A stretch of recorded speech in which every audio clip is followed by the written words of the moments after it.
Okay, so. Okay, I'm going to try to do this on camera. I'm going to try to recall all the movies that I saw this year, which amount to maybe 5, in the theater. And I think it's Scream 4. This isn't any, I'm just listing off first the movies I think.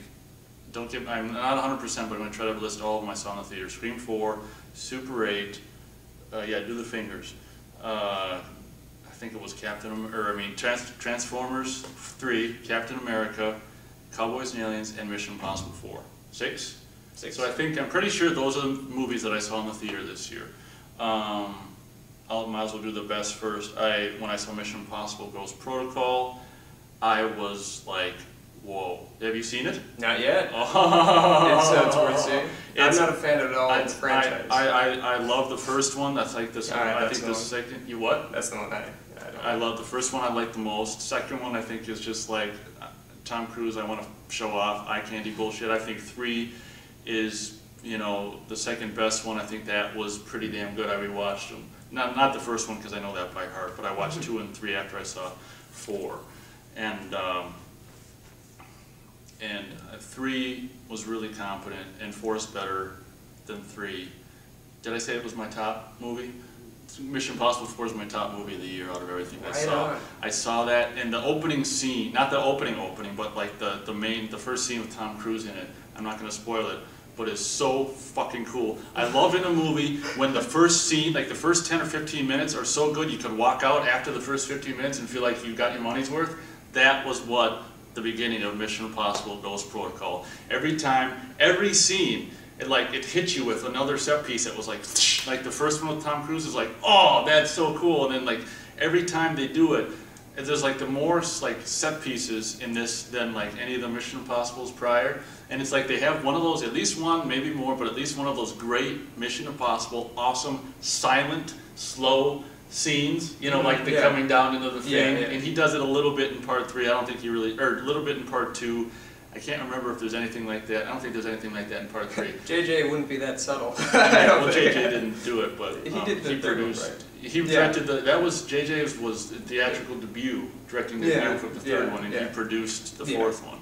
It was by Brad Bird of his first live action theatrical. Yeah, of The Incredibles and Ratatouille. Yeah, great. And I went into it expecting stuff because I like the Mission Impossible movies, and actually the first Mission Impossible was the first movie that I actually started to like Tom Cruise. I mean, I liked Tom Cruise in it. I mean, before that it was just like, yeah, Top Gun, whatever, Days of Thunder, whatever, Mr. Boy. But I actually liked his performance in the first one when I saw it.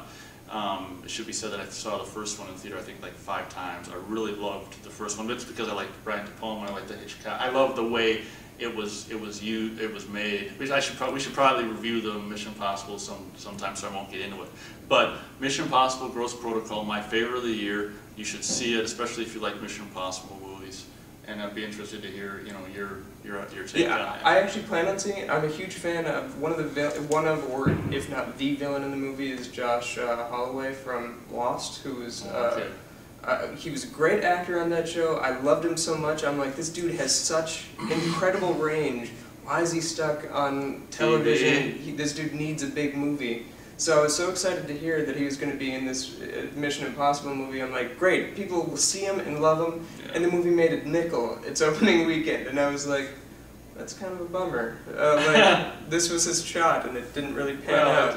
Its second weekend. Since then, it's built up. So I'm hoping it's going to be one of those things where it better be word of mouth because it is so deservedly so for my money. Ghost Protocol, amazing. We don't want to go too long, so we'll do a Mission Impossible one sometime in the future. I've not seen the first one since its theater because I hated it. The second one I haven't seen since the theater, which I liked, but I mean, it was just upon my rewatching, it was like, oh my god. Yeah, I never saw the third one because I'm not a huge. You've never seen the third one? I'm not a huge Abrams fan. Especially at that time I wasn't. Now I've grown to appreciate it a lot more. Yeah, you should maybe check it. And the fourth one I really wanted to see, but I was like, I should go back and rewatch them, but I just haven't simply had the time. So I'm going to do this. Yeah, I mean, I don't think you even have to see. Well, yeah, you do because there's a character from the third one in. Yeah, Simon Pegg. The fourth. Right? Well, another character as well, like his girlfriend, wife, whatever. So, but that's I'm not gonna a go big through. part. I'm gonna go through the franchise. Yeah. So when he sees all of them, then we'll review those. I might buy the box set because they just re-released. Oh yeah, all three, the first three. And my worst goes to Cowboys and Aliens. That was like a movie. Did you see that? I didn't. I plan to, but I haven't. That was a movie where, and this very rarely happens. They go to a movie and it's almost like, should I walk out? But I figured, you pay the whatever it is astronomical price now. Just sit and watch it. To Cowboys and Aliens, I was really surprised because Iron Man, obviously, the first one's great and the second one's pretty good compared to a lot of the shit that's made. I was really surprised that he completely fucked up, if I may say that word. Jon Favreau is one of my favorite directors, and I really wanted to see this movie because it looked good, but at the same time, I had that sneaking suspicion that if I did watch it, I was going to be disappointed. Well, that was right. And I haven't disliked a movie yet that he's done. So it was so kind of by the numbers for me, and to me the characters were all. Of course, it's a western, so I guess people aren't going to be skipping follow along the around the screen. But the characters were all so bland. Like Daniel Craig's character is just so.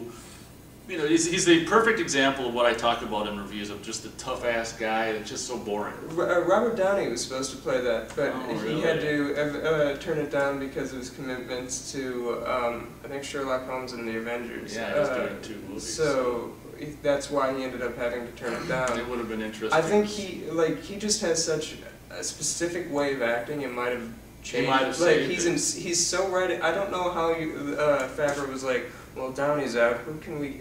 Daniel Craig. Like, how do you come up with that?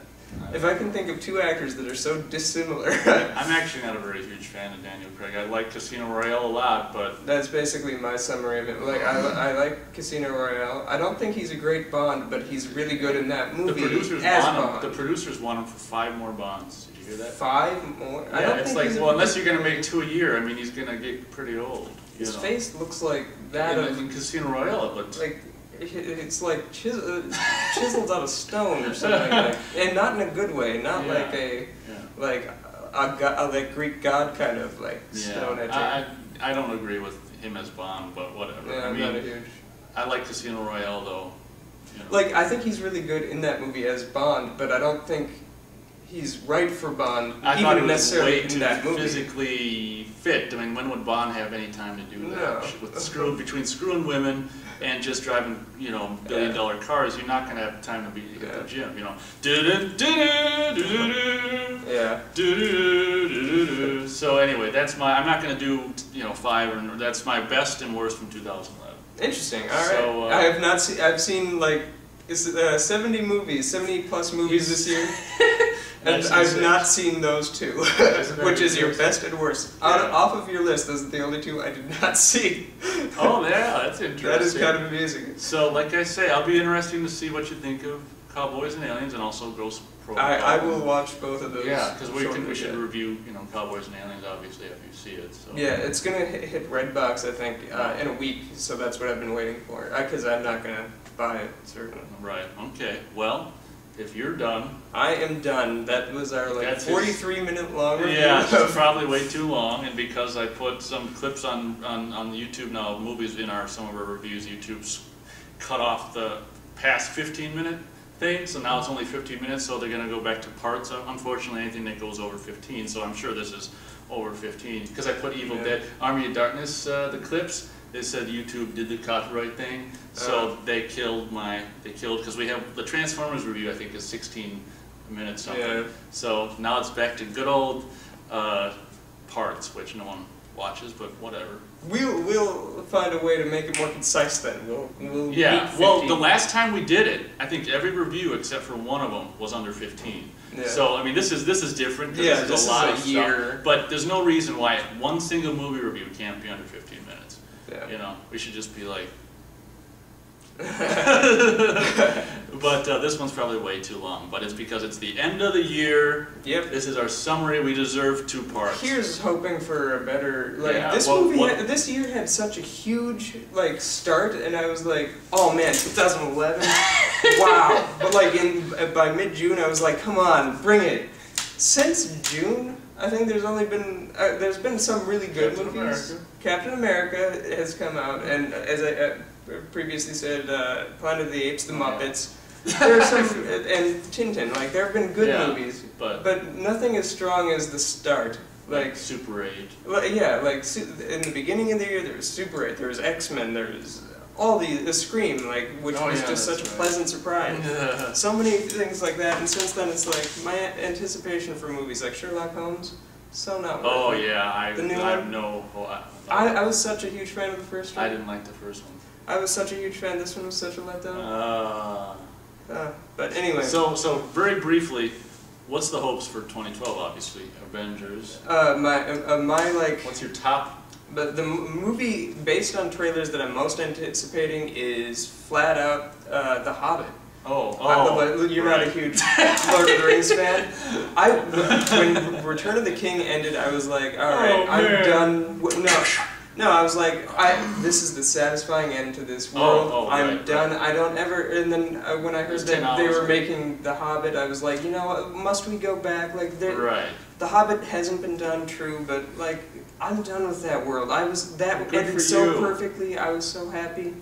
And then when the trailer came out, I was like, you know what? I'm not done with that world. I got so excited. I like got on the phone with people. I'm like, did you see it? Well, you must have dialed my number wrong.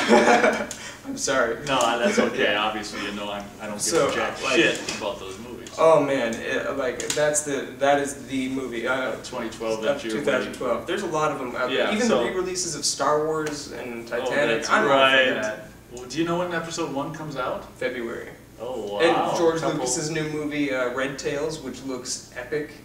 I'm all for that one too. Well, he didn't direct it. He supplied story and producing. I love it. He supplied story. He didn't write it, but he supplied story. He gives a treatment to a professional screenwriter who films in dialogue. Right. I think George Lucas can write. To me, we'll review those someday. But episode 3, I was very impressed with. Yeah. So yeah, for me, I can't remember what comes out next year, but yeah. There's some stuff that I'm interested, obviously, in Texas Chainsaw Massacre 3D. I mean, it's going to be horrendous. About that. It's going to be horrendous, but it'll be funny. Yeah. It'll be like right in your face. Everyone will be like, yeah, pretty much. That or people won't have shown up to the theater. Or that, or they'll be just echoing crying in the empty theater. But this is probably way too long. I want to cut it off before we're into part 3. Hopefully we're not. Yeah. So next year we'll obviously start off with reviews for 2012, and we'll see how it goes. Let's keep them crossed. Fingers crossed for good movies. Let's get a better than 2011. Yeah, let's. It's the end of the world in 2012, supposedly. Let's go out with some good movies. Yeah, right. Yeah. All right. Take it easy. Catch you next year. Don't drink too much, and if you do, just stay at home. Don't drive. If you're gonna kill someone, just kill yourself. That's the message we want to send. That's the New Year's message. Happy New Year.